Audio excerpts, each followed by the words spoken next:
Hello, welcome to today's Embodied cooking class. We are going to do something a little different today. We're going to be baking instead of cooking. We're going to be making these lovely whole wheat jalapeno cheddar scones from my cookbook, Good and Cheap, from a few years ago.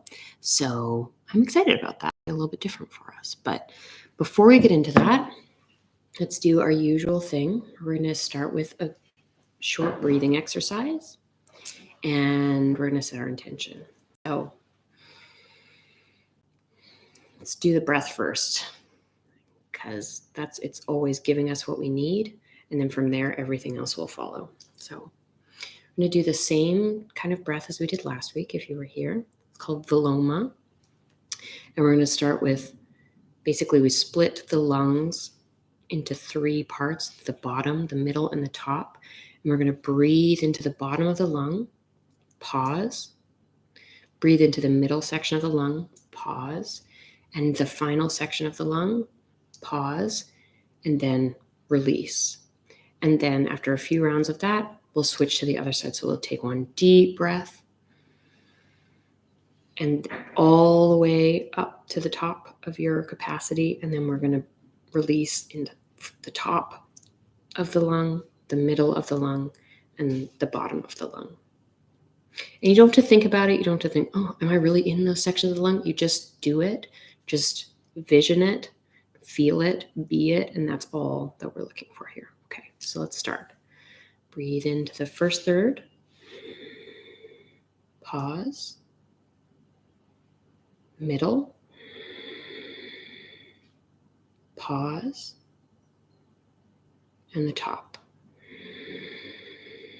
All the way to the very top, allowing it to sort of change your posture, feeling it all the way up, and breathe it out.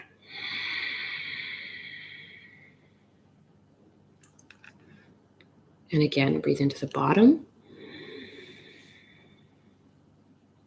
Pause. Middle. Pause. And the top. Pause. And release. Let you do 3 more on your own.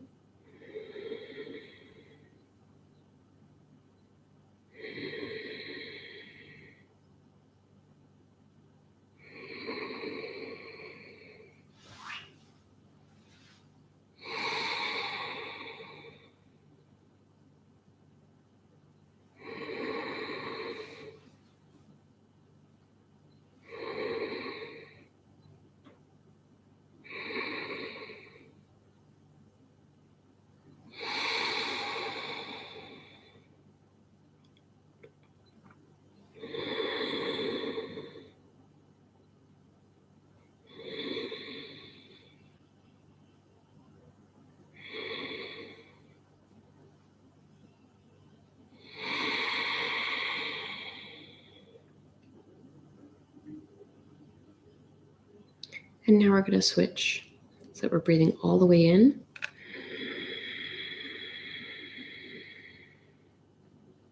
Pausing at the peak, and then releasing the first part of our lung. Middle. And the final. Push everything out. Then breathe in again.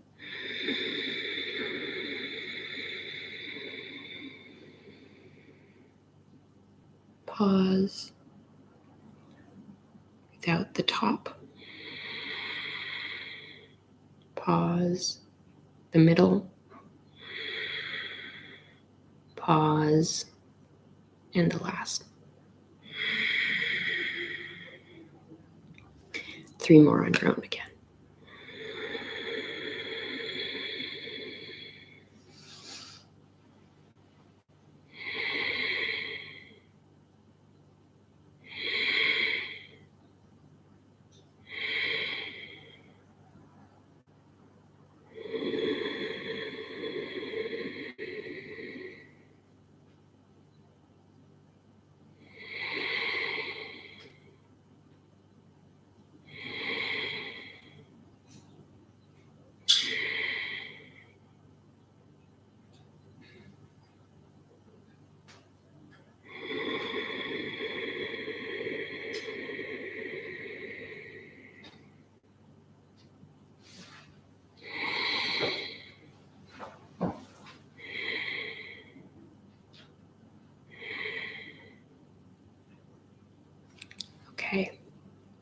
Now just release the technique and allow the kind of, I feel it like waves of good feeling to just wash through you. We're going to set an intention for today's cooking practice. For me, it's going to be releasing stress and anxiety. Definitely built some up this morning. Been sort of catching up from being sick and feeling hurried. And it's all kind of an illusion. There's no hurry. There's always enough time. Even when there isn't, and we will miss things and we will be late. There's fundamentally still always enough time for what's necessary.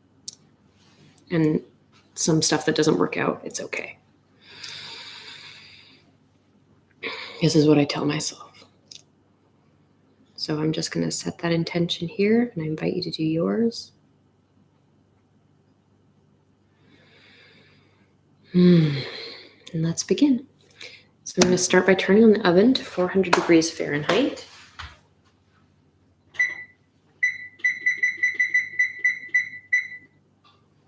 And that will warm up while we get everything started here.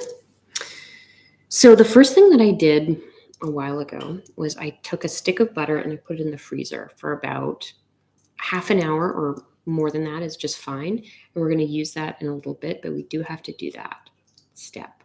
So it's nice and cold and frozen. It's kind of my trick for making these a little bit easier. And so we will just measure out our flour. And I use a full whole wheat flour for this. I just kind of like it. It has a body to it, and I really enjoy the flavor. So it's 2.5 cups total. And I'm just going to measure this out. And of course, I'll tell you, there's so many ways to measure out flour. I know a lot of people really like to do it by weight. It's much more accurate if you're trying to be really, really accurate. And it's also sort of best to scoop flour into this to get, rather than when I did what I just did, it sort of will compress the flour a little bit. And that can mean you're using a little bit more. But for this recipe, I'll say I designed it myself, and it's just not, it's really pretty loosey-goosey.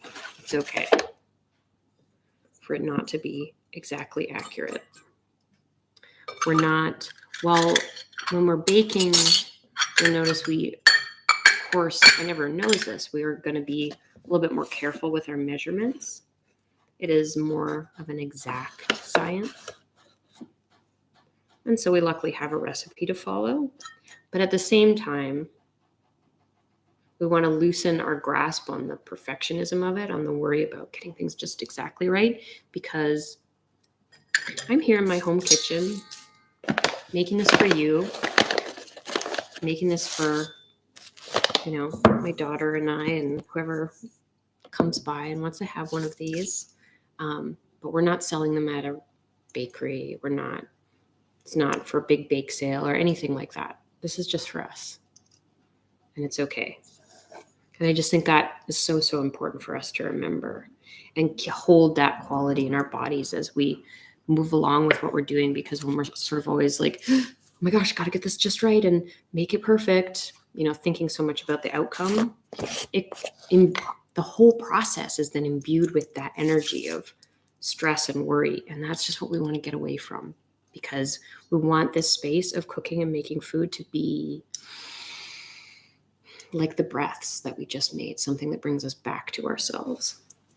Okay, so 1 tablespoon of baking powder, just like a lot of baking powder, but it's the only rising agent in these. And it's necessary. All right, I'm going to just dump that in. And then salt, 1 teaspoon.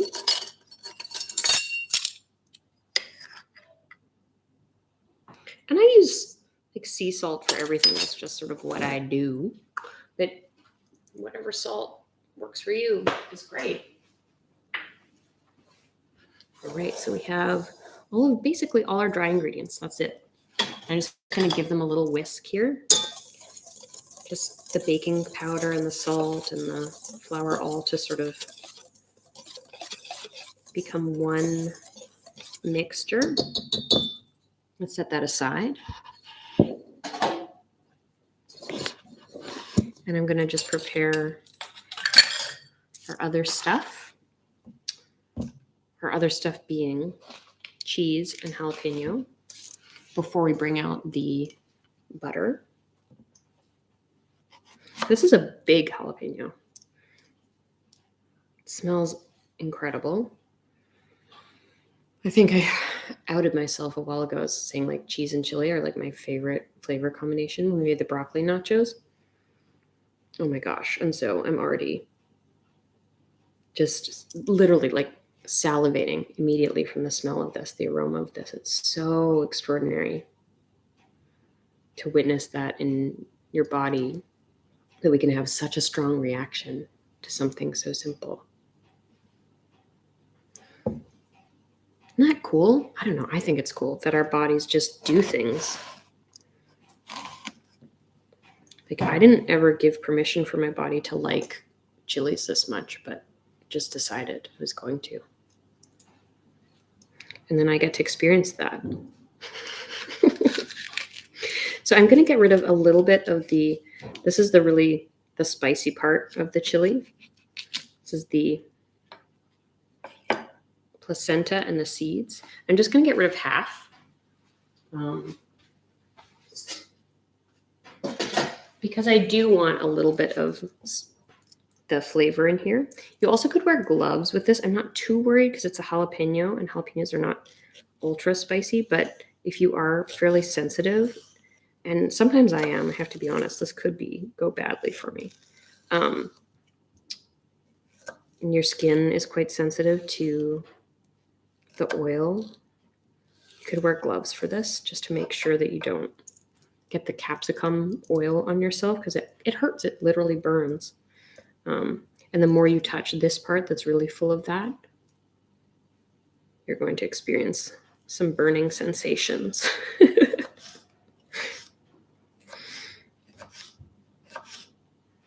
And so as soon as I am done with this, I will also wash my hands right away with soap.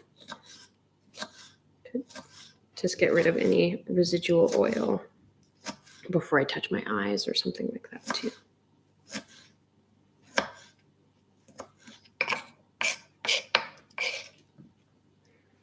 Yeah, and then the other reason this is kind of a loosey-goosey recipe, or even for baking, is like, I just say use one jalapeno, not a weight, not an amount. And you could have a little tiny jalapeno or a big jalapeno. It's, and so that's just going to mean there's slightly more or less pepper in your scones in each bite.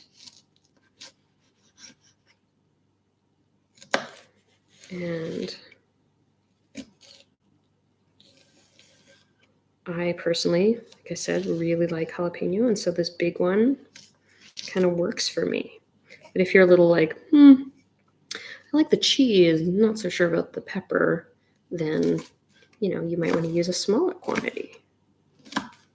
And you can make decisions like that even when you're baking, and it's perfectly fine, those types of changes. I think you don't generally want to mess with the sort of basic quantities like the flour, sugar, sort of butter ratios, the amount of liquid you're using, that kind of thing. The rising agent like the baking powder or soda. But with the flavoring agents like this, you really can mess around and follow your own intuition. And it will likely be better that way. Okay, so we have chilies over here. I'm going to wash my hands, like I said.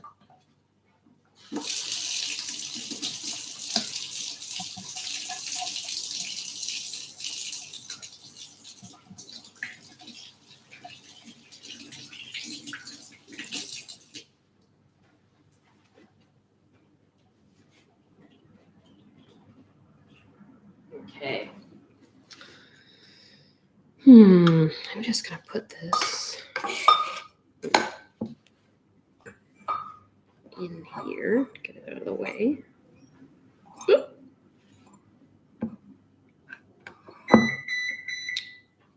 Look at that. Our oven is already ready. Pretty remarkable. All right. Well, that was it was done in kind of a silly way. And I just kind of undid my hand washing, but what can I say? All right. So here we have our cheddar.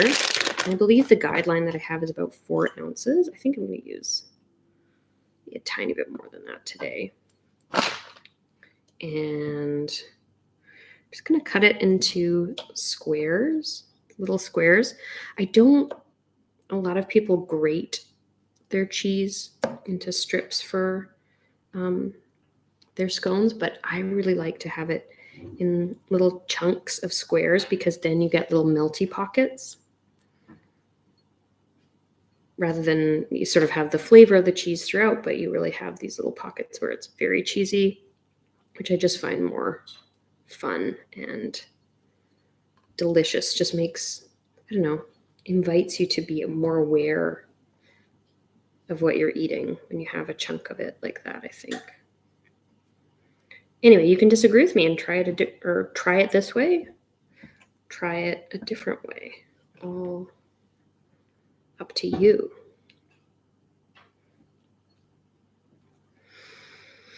And now I can smell the jalapeno and now this very salty aged cheddar. Oh my gosh. And it's really nice, I gotta say.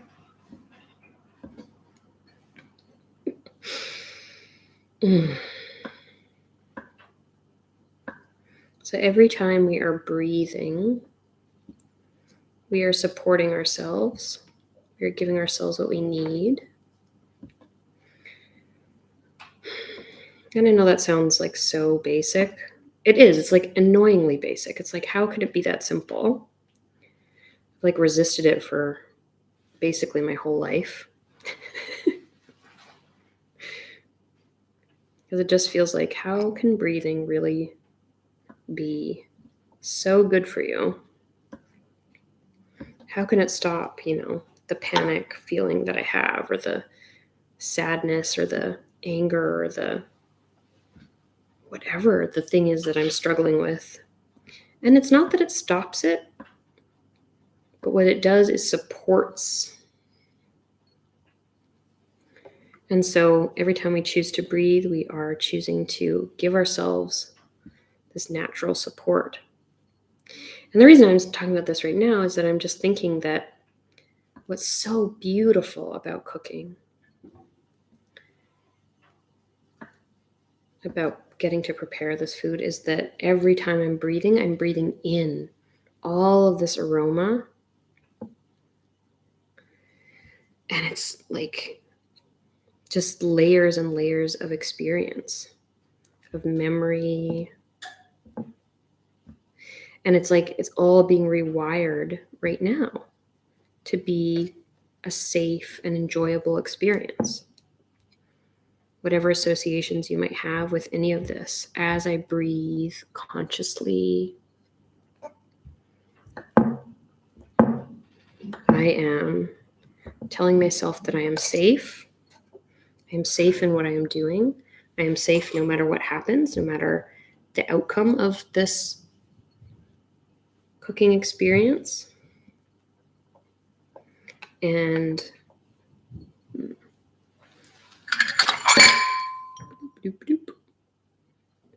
that can only sort of do good for me. The more I feel safe in this space,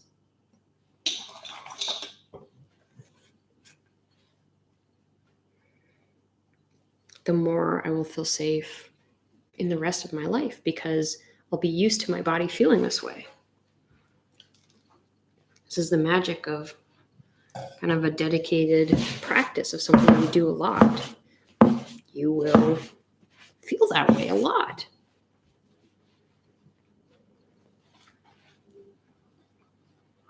Wonderful. Okay, so now I'm going to grab that butter that I told you about.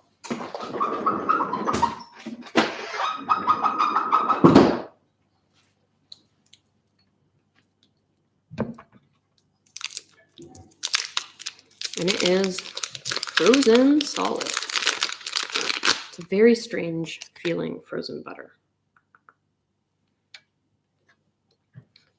Might be used to like cold butter from the fridge, but frozen butter feels different. So I'm going to take a box grater, like a cheese grater, like this, and I am going to just put it directly in the flour.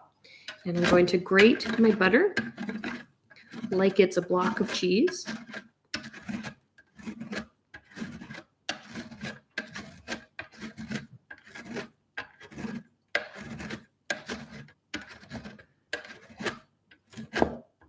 And you can do this just very cold from the fridge as well, but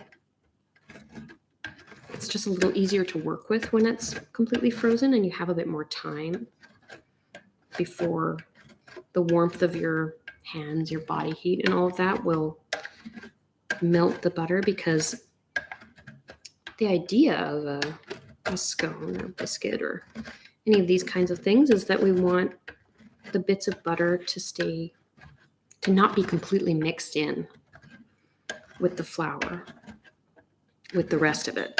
We want, again, sort of like the cheese, little pockets of butter, and that's what creates flakiness, crispiness. And so this gives the opportunity for the butter to be nice and cold for longer. I think it does change the molecular structure. I think that, there are ways to do this that are more perfectly correct. And those are wonderful too. But this is a way that I find really simple. And it works quite well. So I do it.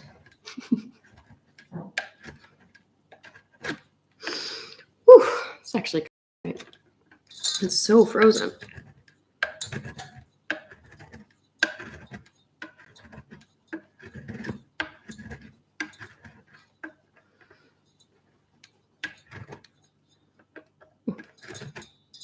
As you can see, we have the little curls of butter.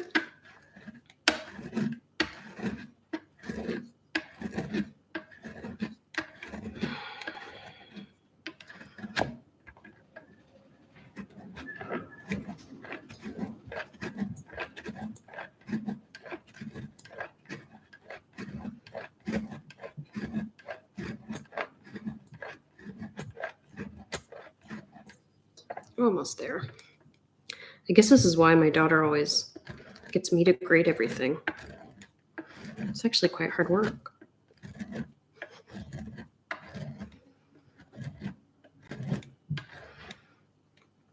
She always wants to try to do it, and she'll do a couple of rounds and then be like, "Mommy, here you go."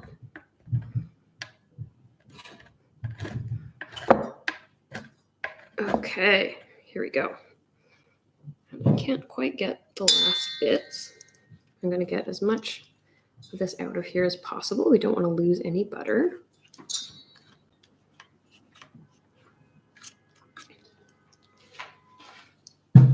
Or we don't want to lose much butter.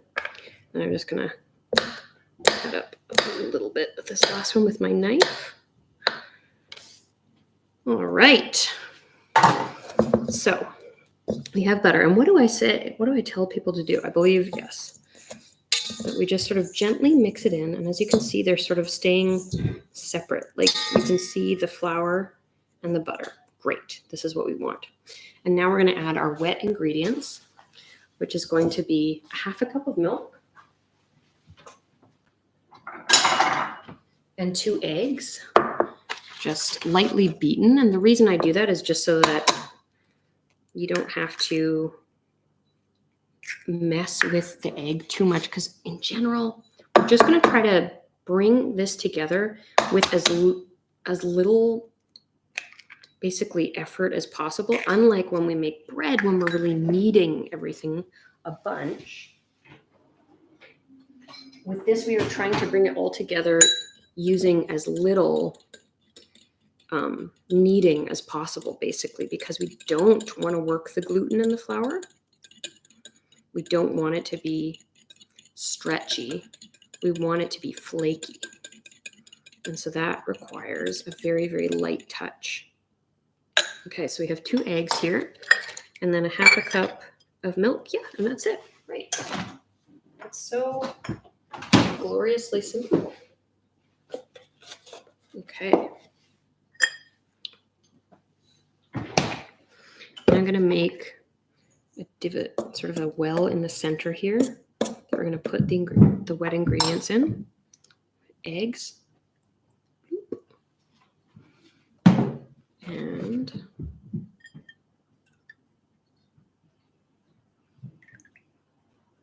half cup of milk. And, oh, and you know what else we need?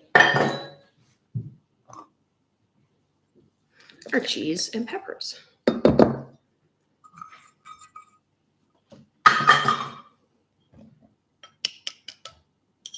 Fabulous. All right. Hands. Here we go. This is everything? Yes, it's truly everything. Okay.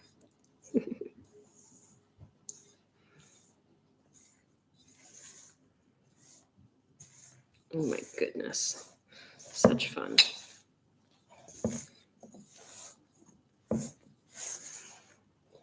And so what am I doing here? I mean, I'm really just allowing my hand to gently work through this.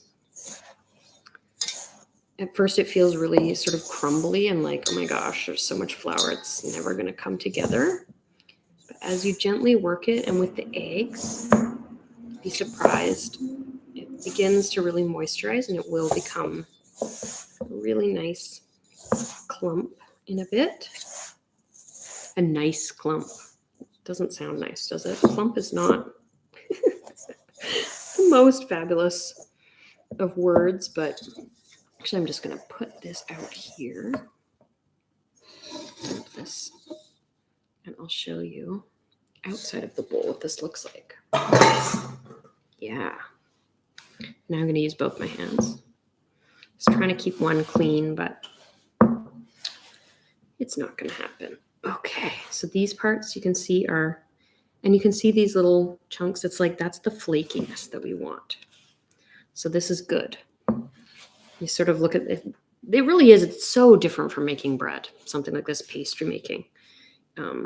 You are wanting it to be, this is in the recipe and in, I think, a lot of recipes, if you haven't worked with pastry, they use the term shaggy. And this is really what they mean. Like, this is shaggy, you know? Like, there are bits and pieces and it's dry and looks kind of like it's not all coming together at all. It's not at all like a dough for making pizza, say, or tortillas or something where you really want it to be homogeneous.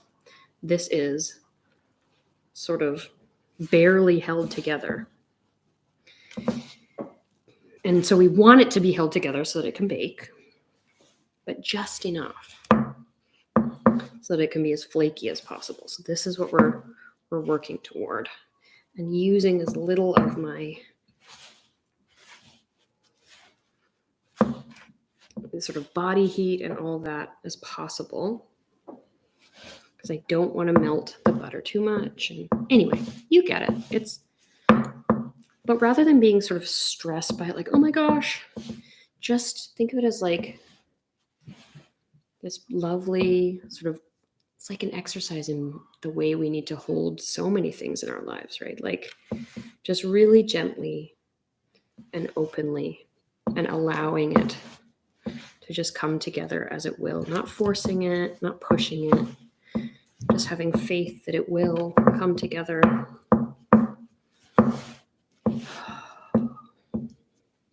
We don't have to work too hard at it. Okay. I think got a little bit of looseness here. I'm just going to give it 1, 2, 3. Yes. So you can see it's moist enough everywhere. And I'm going to make it into a circle. And I'm going to cut it into 6 triangles. Alrighty. Boop, boop, boop, boop. Try to just flatten it out to be even-ish. All right.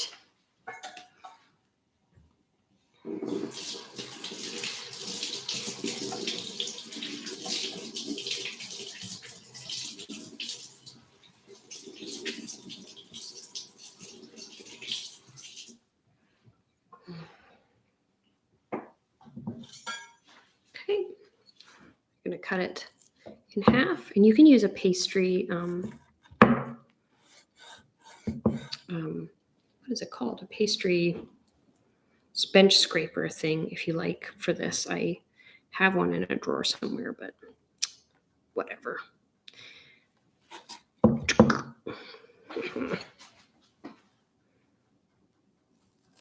Oh, it's such a satisfying sound and feeling,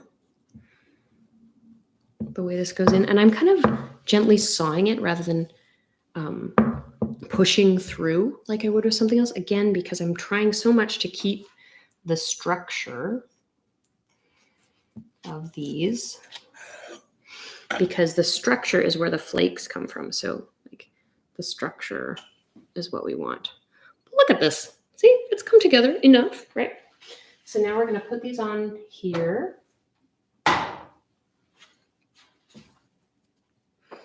And look, they're slightly different sizes.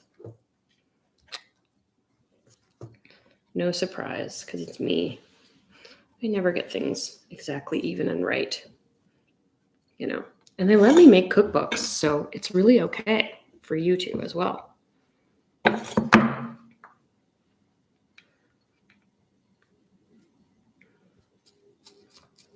Oh my gosh. Okay, cool. And now we're going to do, this is sort of a not necessary step, but I like to do it. I'm going to set this out of the way. Whew. Gunky. I'm going to grab my bowl that had my egg wash in it. Or my egg, I mixed up egg and make an egg wash, which is simply egg beaten.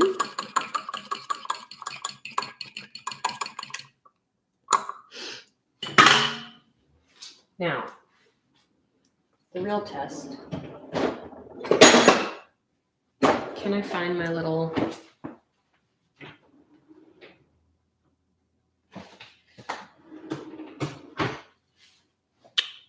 brush with which I'm looking here one more time, just out of an abundance of hope.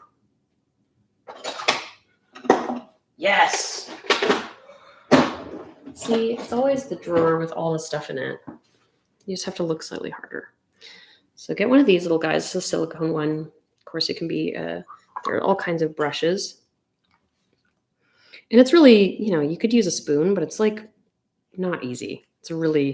This is a thing where this tool is the tool for the job, these little brushes. And so I'm just going to paint this with egg.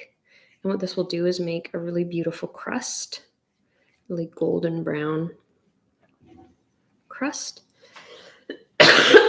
Pardon me.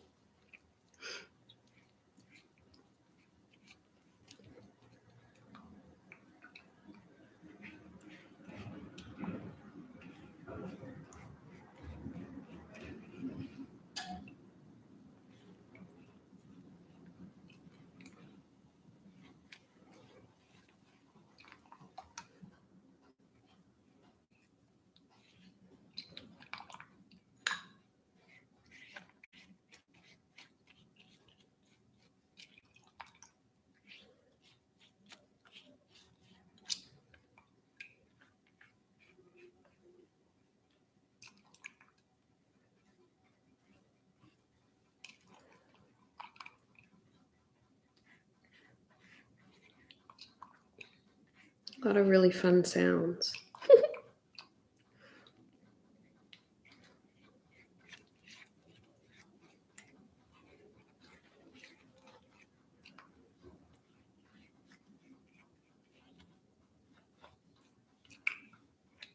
Okay. All right. I'm going to sprinkle a tiny bit of salt all over them.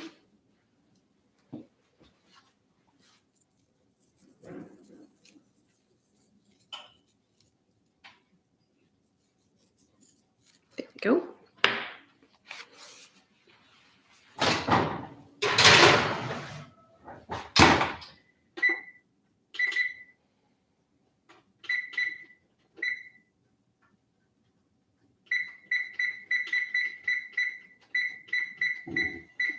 All right, 25 minutes, which will take us, I think, a little bit over our usual time, but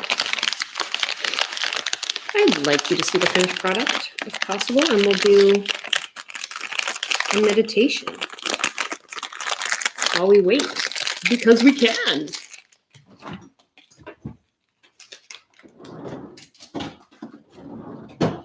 Because when we're baking, once you do this part, you're done. It's kind of amazing that way. This would be a really, I really like having these with chili. Remember we made chili the other week?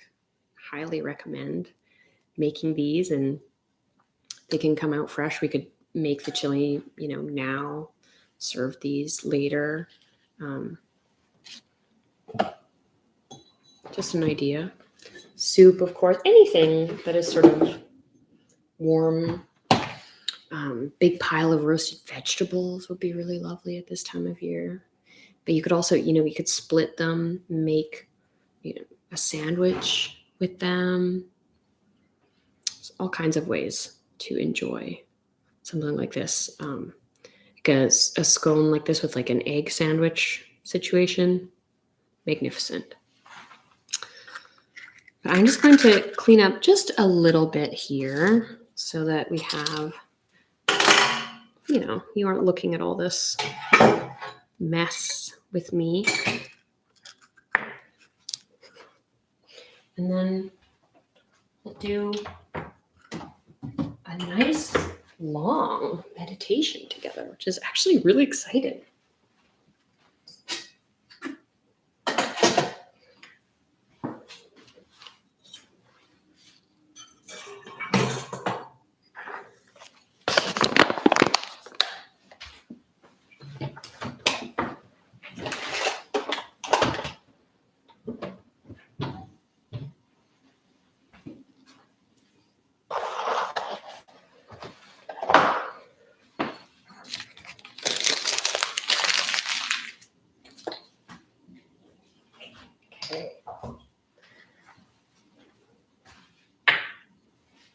So a lot of people I know, want to incorporate meditation into their lives. I think it's pretty well established at this point that it's overall a real positive thing in our lives to meditate. Maybe we don't totally understand why that is.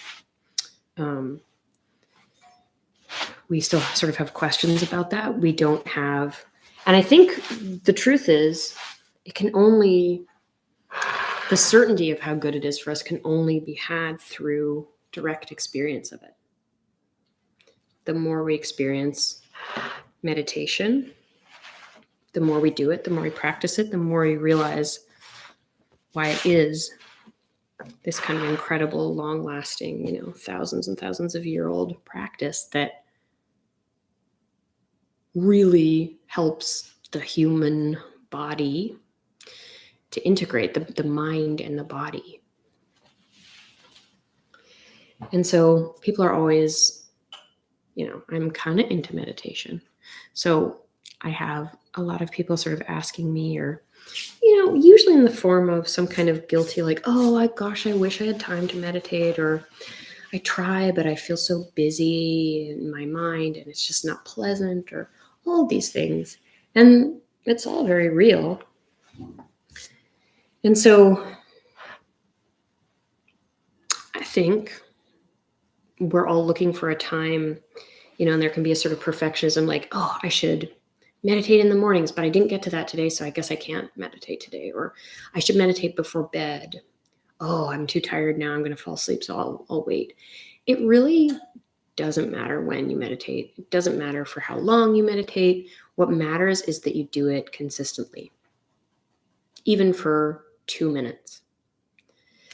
The consistency is the key. And so I really think that genuinely like doing a meditation as a part of this process that we all have to do every day, which is make food for ourselves. Or even if it's not making food like this, but maybe it's going to get a sandwich at the coffee shop or whatever it is that is a part of your life. You can walk in a way, you can find a way to just incorporate a little bit of meditation into it. I think it's really powerful. And like I said before, we're breathing in something that we've done. We're in this environment. And I think that anything we can do that further imbues kind of care and safety into something that we're doing all the time, the better off we're going to be. So if we can really, we want to make our cooking space safe. We want to make it a place that we can rely on, that we always feel good in, no matter what the outcome. Like that's what we're doing. That's what this practice is about, creating that safe place. But then more than that, even, it can not just be safe, it can actually be a place of like real joy and lightness and connection to the self and to others. And it can sort of really become layered with something that is so, so special by just doing these practices every day. So let's meditate. I would really recommend, if you are able to sit down, that would be wonderful. Honestly, I would gladly show you a sitting down posture, but I think it would be a little bit weird in the kitchen on the floor here. So maybe we'll figure out a way to do that another day. But sitting down, crisscross is traditional, wonderful, but sitting in a chair is wonderful, whatever makes you comfortable, and really just able to relax into your body. I'm going to stand and lead us. I'm going to take the deepest breath that you've taken all day.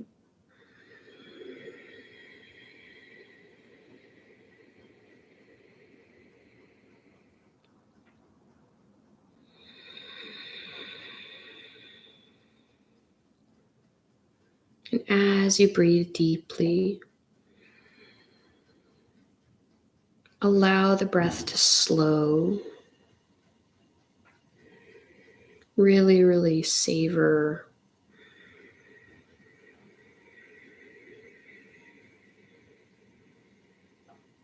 the experience of taking in the breath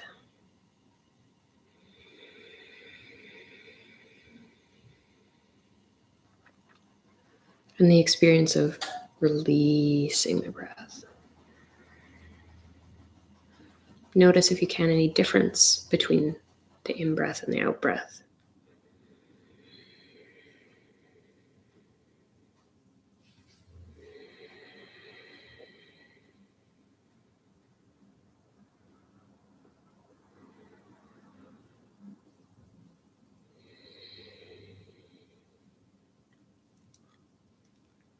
Allow your body to become more and more relaxed.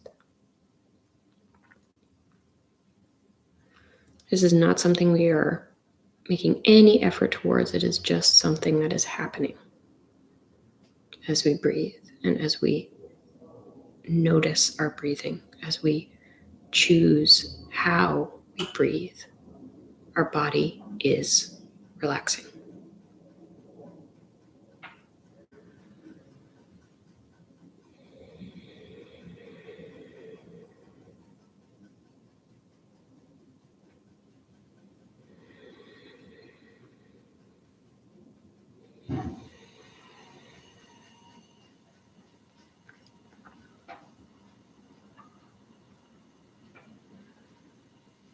Allow yourself to send your mind's eye, our eyes are closed, I should have said that, but eyes closed, into the room around you. Just allow your senses to explore the room, maybe listening for the furthest away thing you can hear.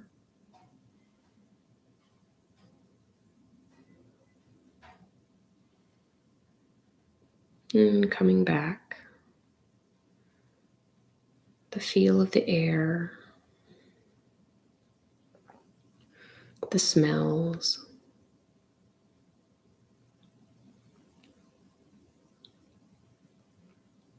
All of it. Your eyes may not be open, but your mind is creating images.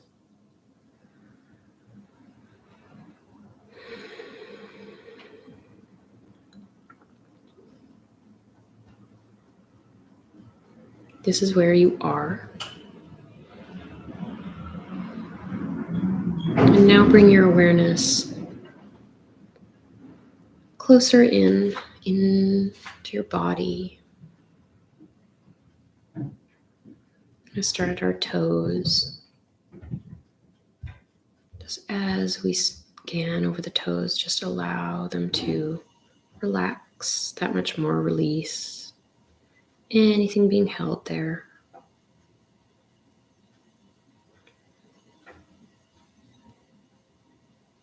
And feel the bottoms of your feet, the top, the ankles, and the calves, and the shins, fronts and backs. Up into our knees.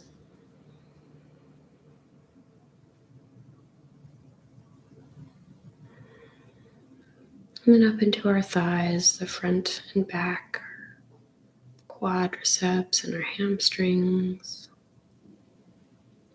Work so hard for us.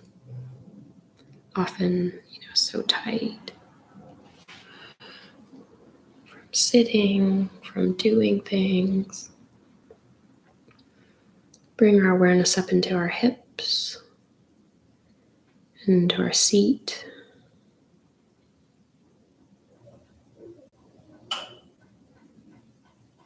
These major hubs of activity in the body, place where we hinge and move and are connected, bottom and top.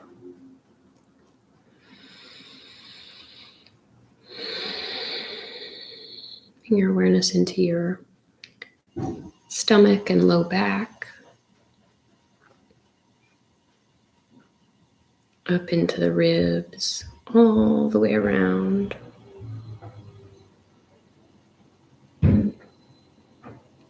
Up into your chest and your shoulder blades, back of your back, up into your collarbones and your shoulders. Now trickling down your arms to your biceps and triceps, your elbows, and into your forearms, and into your wrists, your hands, your fingers, all the way out. And bring your awareness back up into your neck, your throat, front and back, into your chin and your jaw. I always need to release my jaw that much more. Up into your face, into your mouth, inside your teeth, your tongue, all of it, inside and out. Cheeks, your nose, eyes, eyebrows, and the brow bone. Just relax it. Up into your scalp and out the crown of your head.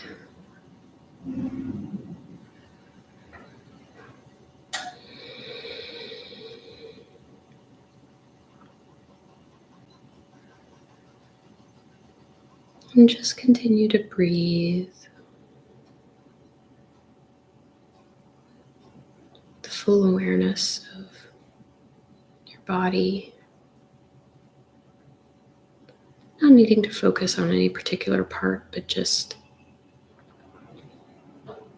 knowing that it's there for you to rest into.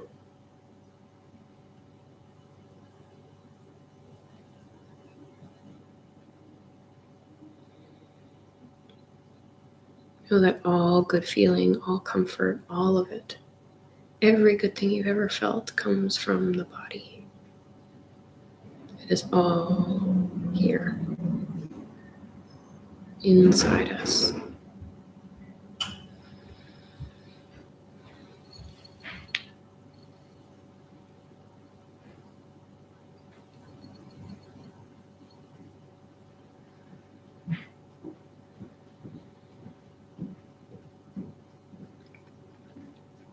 Feel the warmth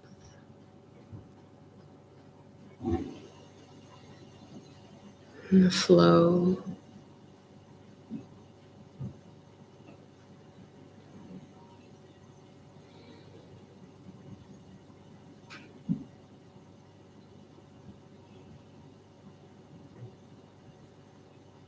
And thoughts will be present, thoughts coming and going.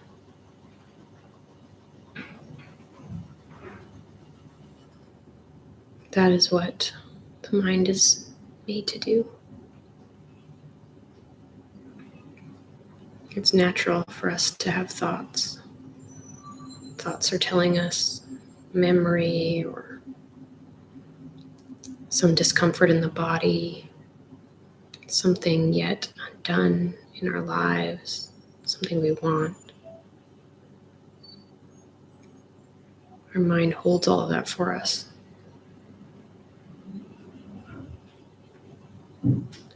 But we want to practice now just sitting and watching the thoughts. Like a busy city. Beautiful, but we don't need to go into the thoughts, get lost in a story.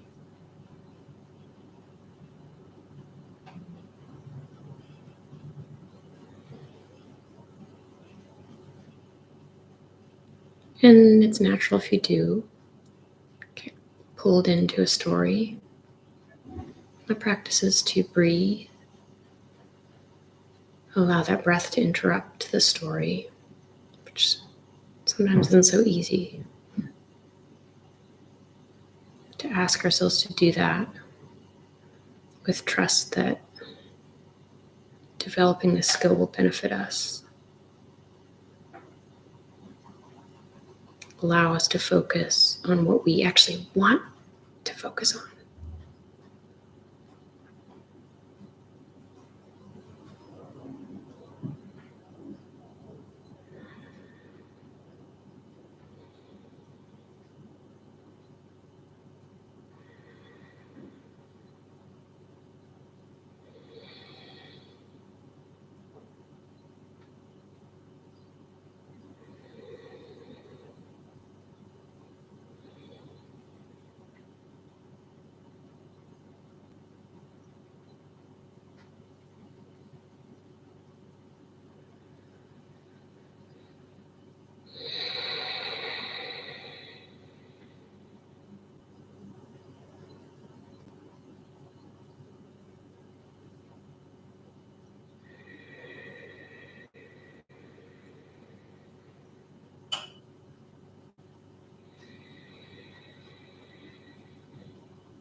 Allow the breaths to deepen.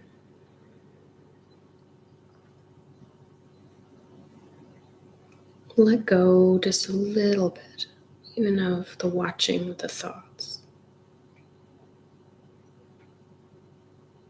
Allow yourself to allow everything to become a little fuzzy around the edges, soft.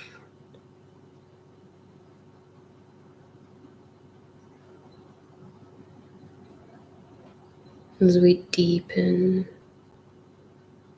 into a more absorbed state.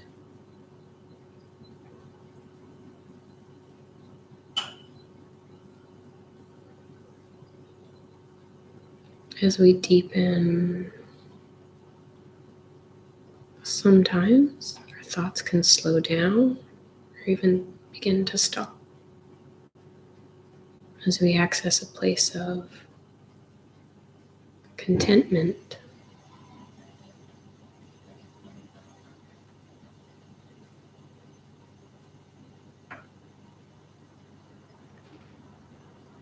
place of such contentment that our mind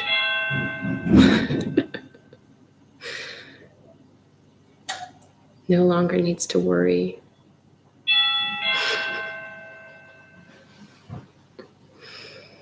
about the delivery that is at the door.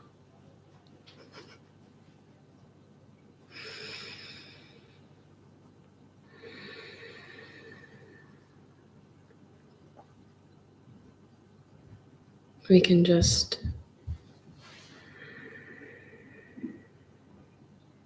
be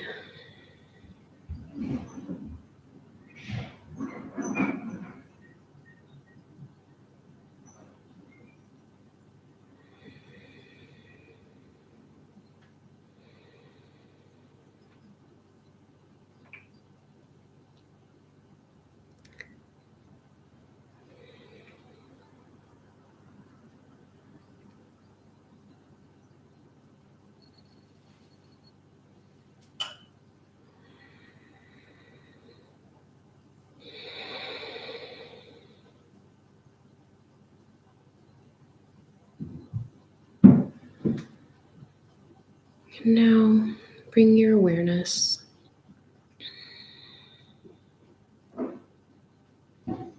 up just into that space right there in front of you.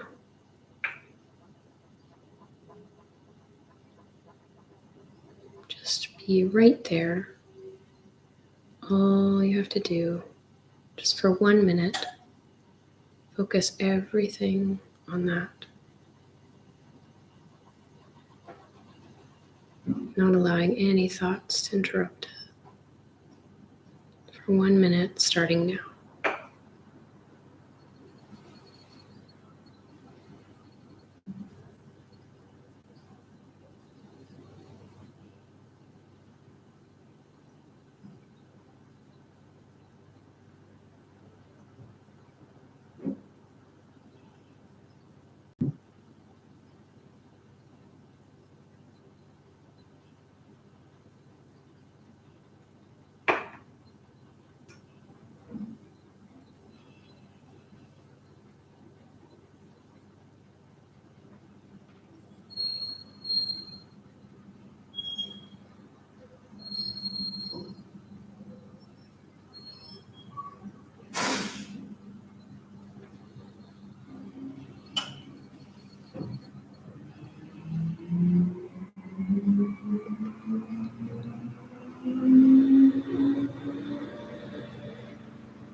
Now bring some deep breaths into the body. And bring your hands to heart center, Anjali Mudra. And I am going to Om us out. Om.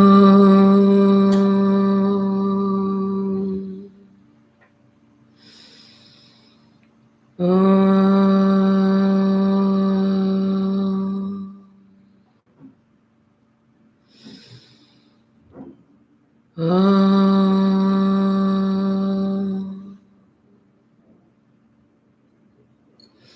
Thank you. Namaste. When you're ready, you can gently open the eyes. You're going to have a beeping in a moment or two.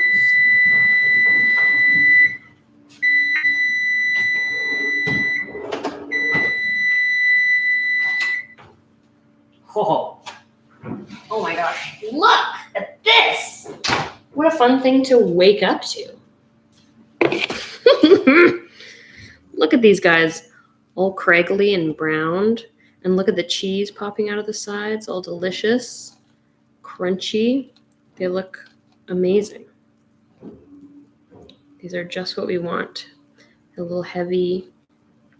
Oh, fabulous. Well, thank you so much for joining me on this extra special baking edition of our embodied cooking class. I hope you enjoyed the meditation. I really did. I feel wonderful right now. And everything about this whole experience really is a kind of meditation, but that was special. So thank you so much. And I will see you again next time.